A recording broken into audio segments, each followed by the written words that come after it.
नमस्कार, आप देख रहे हैं दैनिक न्यूज़ बिहार और मैं मुन्ना गौड़। अभी मैं मौजूद हूं पश्चिमी चंपारण के बगहा नगर परिषद के वार्ड नंबर 18 में। और यहां एक लड़की जो कि जवाहर नवोदय विद्यालय में विगत 2023 में पास हुई थी, लेकिन उसका नाम जवाहर नवोदय विद्यालय में नामांकन नहीं हो पाया और वो लड़की आज दर-दर की ठोकर खा रही है। कई अधिकारियों के दरवाजे खटखटाई, लेकिन अभी तक उसका नाम जवाहर नवोदय विद्यालय में नहीं लिखाया। और क्यों नहीं लिखाया, हम उस लड़की से बात करेंगे, उससे जानेंगे कि हम क्यों आपका नाम नहीं लिखाया और किन कारणों से अभी तक आप घर पे हैं। आपको हमारी तस्वीरों में दिख रहा होगा, ये लड़की का घर है जो कि बगहा नगर परिषद के वार्ड नंबर 18 में है और ये अनुसूचित जाति से है और उसका नाम खुशबू कुमारी है और आज खुशी कुमारी है और आज वो दर-दर की ठोकर खा रही है। सरकार तो तमाम दावे करती है, चाहे वो केंद्र सरकार हो, चाहे राज्य सरकार हो, यहाँ तक कि यहाँ के जनप्रतिनिधि भी हैं, तमाम तरह के वादे करते हैं, शिक्षा को लेकर करते हैं, उच्च शिक्षा को लेकर करते हैं। लेकिन आज ये लड़की जो कि न्याय के लिए जिला पदाधिकारी, अनुमंडल पदाधिकारी और तमाम बगहा के जो भी पदाधिकारी अधिकारी हैं, उनके दरवाजे खटखटा चुकी है, लेकिन उसको अभी तक न्याय नहीं मिला, उसका नामांकन नहीं हो पाया। देश के प्रधानमंत्री कहते हैं बेटी बचाओ बेटी पढ़ाओ, लेकिन बेटी के साथ किस तरह का हादसा हुआ कि बेटी, ये गरीब की बेटी आज अपने छोटे से घर में रहती है और इसके पिता छोटे मोटे काम करके किसी तरह गुजारा बसर करते हैं और अपने बेटी को उच्च शिक्षा देने के लिए जवाहर नवोदय विद्यालय में नामांकन के लिए काफ़ी प्रयास किया, लड़की पास भी हुई। हम उनसे बात करेंगे। क्या नाम है बेटा तुम्हारा? तुम जवाहर नवोदय विद्यालय में किस साल पास हुई? 2023 में। क्यों तुम्हारा नामांकन नहीं हो पाया? जिस विद्यालय से फॉर्म भरा गया था उस विद्यालय का रजिस्ट्रेशन 2021 में समाप्त हो चुका था, फिर भी हमारा फॉर्म 2023 में भरवा दिया गया है। तो इसलिए उस पर टीसी पर साइन कराने जाते हैं लोग, तो कहता है लोग कि रजिस्ट्रेशन नहीं है इसलिए नामांकन नहीं हो सकता, उस पर साइन नहीं होगा। तो तुम कौन कौन से अधिकारियों के पास गए थे? एसडीएम के पास गए थे, डीएम के पास गए थे, डीओ के पास गए थे, एडीएम के कलेक्टर के पास गए थे।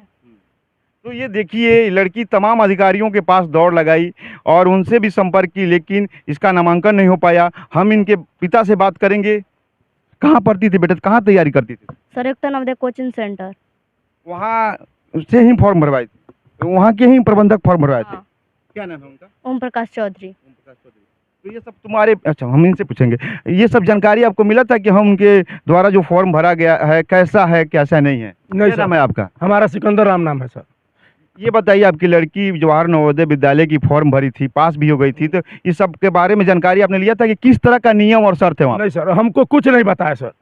हमसे जो मांगे पैसा वो दे दिए। कितना पैसा आपसे? 6,000 रुपया फार्म भरवाने के दिए और हमारा जब बच्ची पास होके आई तो 15,000 रुपया दिए सर। ऐसे दौड़ते दौड़ते तो हमारा लाखों रुपए से ऊपर खर्च हो गया है सर। और हमको क्या कुछ बताया जा रहा है, क्या बताया जा रहा है, किन कारणों से आपके बेटी का नामांकन नहीं हुआ जवाहर नवोदय विद्यालय में? उस स्कूल का मान्यता प्राप्त 2021 में टूट गया है सर। जिसका कागज लेके हम लोग जब कागज गए बेतिया डीओ और बीओ के पास, तो कोई हमारा सुनने के लिए नाम नहीं ले रहा है, कह रहा है जी इस स्कूल का मान्यता प्राप्त नहीं है, इसलिए तुम्हारा बेटी का नामांकन नहीं हो रहा है। तो हम लोग कलेक्टर साहब के पास गए। कलेक्टर साहब जब देखे तो कलेक्टर साहब बोल रहे हैं जी तुम्हारे साथ मास्टर फ्रॉड किया है, मगर तुम्हारा काम हम करवा देंगे। कलेक्टर साहब 1 महीने अपने पास रखे कागज और दौड़ाने लगे काउंटर दौड़ते दौड़ते न्यायाधीश जज साहब के पास गया। वहाँ से जब वापस आया तब फिर हम कलेक्टर साहब के पास गए। कलेक्टर साहब बोले जे तुम्हारा काम नहीं, बात का पालन करके और हमने पढ़ाई कराया। जो हम लोग झोपड़ी में रहते हैं, हमारा बाल बच्चा झोपड़ी में ना रहे, इसीलिए हम इनको पढ़ाए जो वो पढ़ लिख के एक अच्छा इंसान, भारत का नागरिक बनेंगे, अच्छा इंसान बनेंगे, भारत का नाम रोशन करेंगे और अपने माता पिता को नाम, अपने देश को नाम रोशन करेंगे। जैसे कि ये बता रहे हैं कि जहाँ लड़की पढ़ती थी, जहाँ उसका शिक्षा दीक्षा होता था, वहाँ के शिक्षक के द्वारा इसका फॉर्म भरवाया गया था, लड़की पास भी हो गई थी। उन्होंने जहाँ से विद्यालय प्रत्याग प्रमाण पत्र दिलवाया, वहाँ से उनका मान्यता नहीं है, उनसे भी हम बात करेंगे। उनके भी सब जो भी उनके द्वारा दिए गए जानकारी होंगे हम आपको दिखाएंगे। अपने सहयोगी बादल कुमार के साथ मुन्ना गौड़, बगहा।